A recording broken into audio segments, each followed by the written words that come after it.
Good morning mga idol. Sabado ngayon ng umaga mga idol. Maaga tayo nagising dahil may pasok kami. So mag-overtime naman kami mga idol. Overtime para sa ekonomiya. May pasok ngayon mga idol dahil gawa nung nakaraang Miyerkules. Wala kaming pasok, holiday. Remembrance Day, ibig sabihin nun, parang Heroes Day. Pagugunitan nila sa mga namatay nilang sundalo nung digmaang World War I. Kaya ayun, wala kaming pasok mga idol. So mag-overtime tayo para sa ekonomiya mga idol. Maliligo muna ako mga idol at mag-aasikaso. Salamat.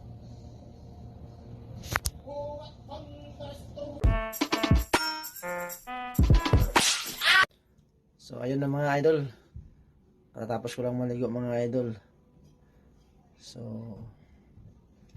tayo kakain na mga idol para may lakas na ibubugas sa trabaho.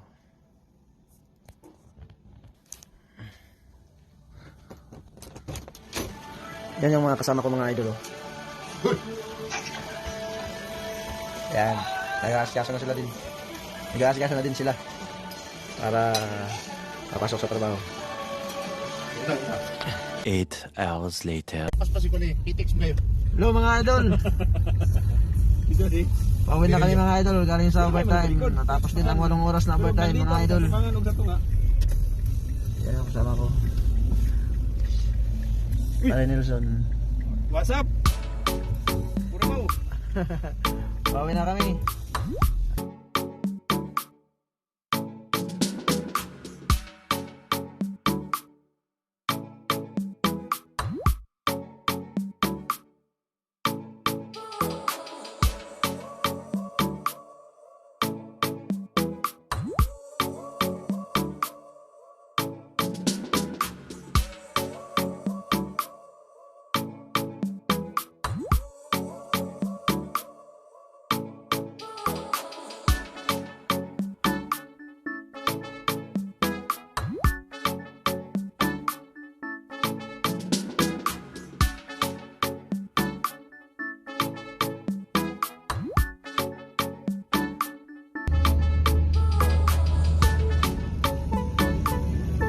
See you on Monday, highlight.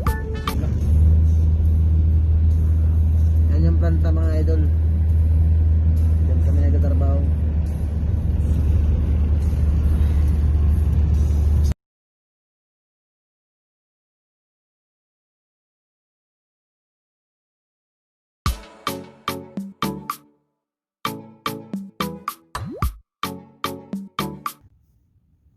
Hello mga idol, welcome back Simpleng Pinoy sa Canada channel.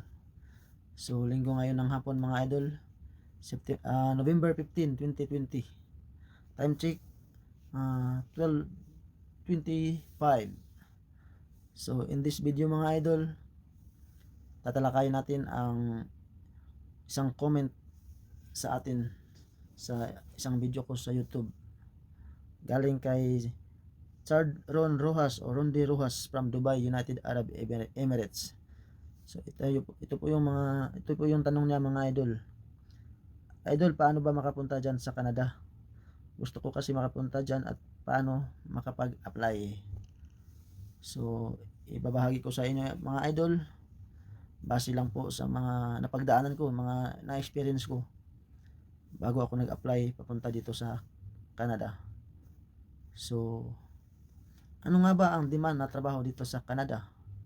At ano-ano ang mga requirements? So ito na nga mga idol. Way back 2014, alam naman natin na lahat tayong mga Pilipino ay pangarap makapag-work dito sa Canada. Kasi alam natin na ang Canada is talagang magandang country, magandang bansa, maganda ang pasahod. Pag sinasabing Canada kasi mga idol is parang dream country natin para makapag-work dito at makatira dito sa Canada. So ito na nga mga idol, way back 2014, kumuha po ako ng training. So nag-aral po ako sa isang eskwelahan sa Cagayan de Oro City na accredited po siya sa TISDA. So kumuha ako ng slaughtering operations in situ. 1 week ang theory at 1 month ang on the job training. So after nun mga idol, pumunta ako ng Maynila para dagdagan ko pa ang aking mga experience at gusto ko ring magkaroon ng trabaho sa isang kumpanya na naghuhulog mismo sa SSS. Bali magiging SS member tayo. So ayun na nga mga idol, naghahanap ako ng trabaho nun. So ang nangyari, marami na rin ako na-applyan, kaya lang lagi akong hindi natanggap gawa nung may tattoo ako. So alam naman natin mga idol, sa Pilipinas, pag pumapasok kayo sa isang food industry, lalo na sa mga supermarket o ano pang mga dyan, restaurant o hotel, kailangan, sa Pilipinas kasi mahigpit sila sa tattoo mga idol. So ako kasi may tattoo ako sa kaliwang kamay ko, medyo malaki siya. So sabi nung isang in-applyan ko mga idol, tatanggapin daw nila ako, pero buburahin ko muna yung tattoo sa kamay ko kasi kitang kita mga idol. Okay lang daw kung yung tattoo mo is nasa katawan lang, natatakpan sa mga sinusuot mo, okay lang yun.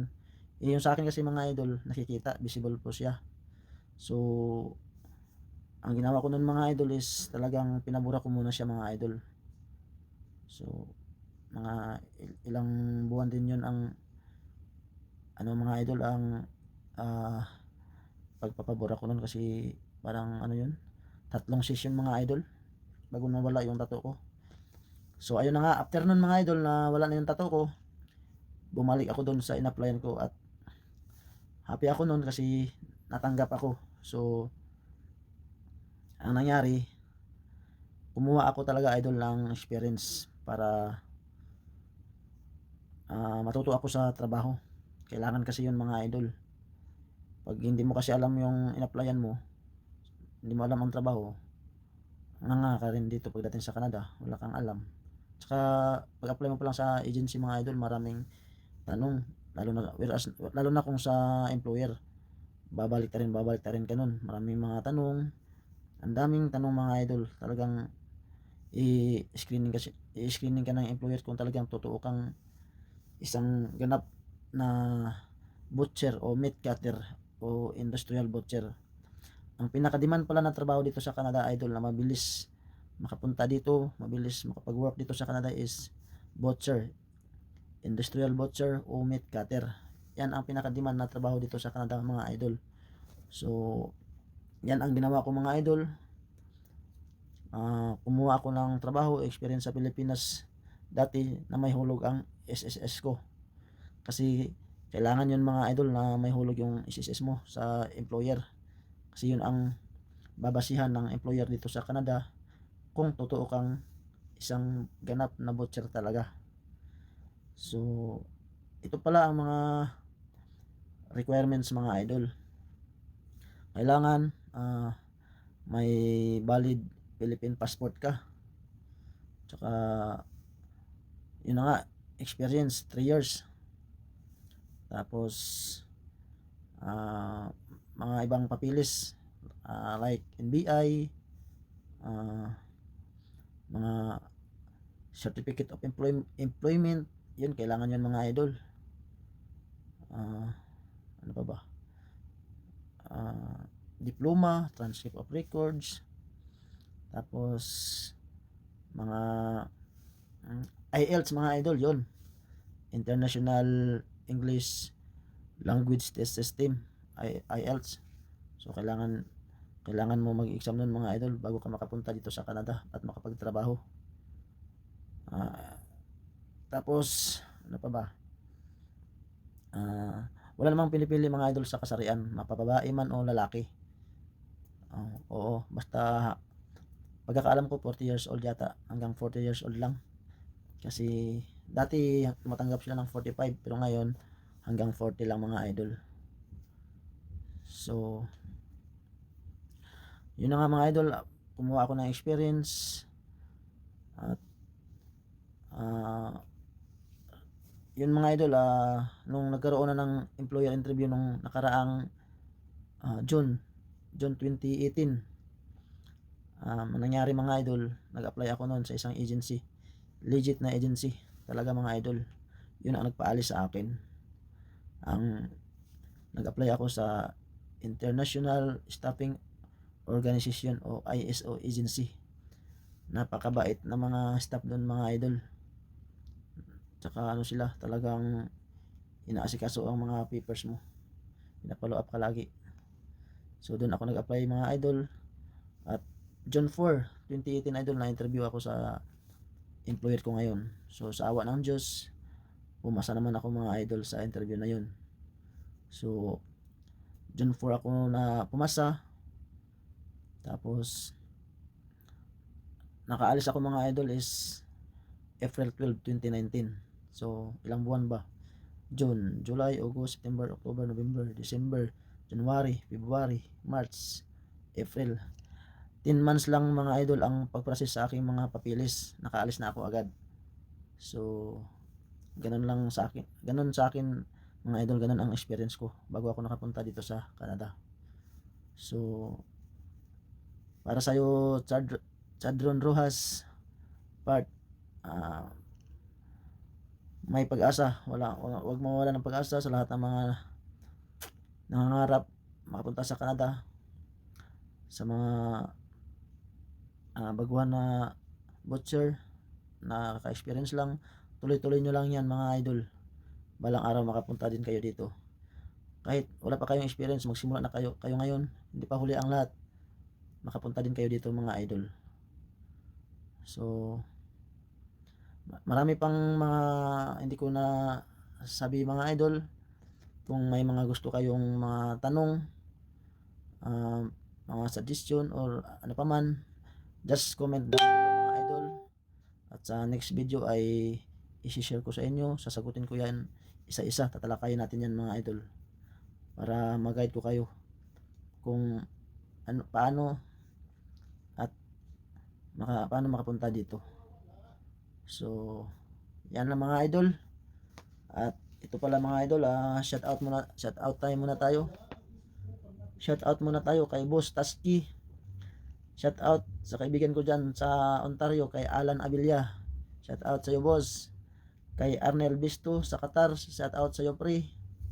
Sa mga pinsan, tiyahin at tiyuhin ko dyan sa Carmen, Cagayan de Oro City, shout out sa Luvia family. Sa kay Maria Risa Lunday dito sa Nipawa, shout out sa iyo day. Sa mga email na ikal bat, sa mga email na bikers, shout out sa inyo mga pre, mga idol. Kay paring Kim, paring Galdo, kay paring Anthony, shout out sa iyo pre. Tsaka shout out din sa kumpare ko dyan sa Alberta, kay Christopher Rimabilin, kay Dodong, at saka kay Ryan. Shout out sa inyo dyan mga pre. Ingat kayong lahat dyan. At saka God bless sa ating lahat mga idol. Salamat sa panonood.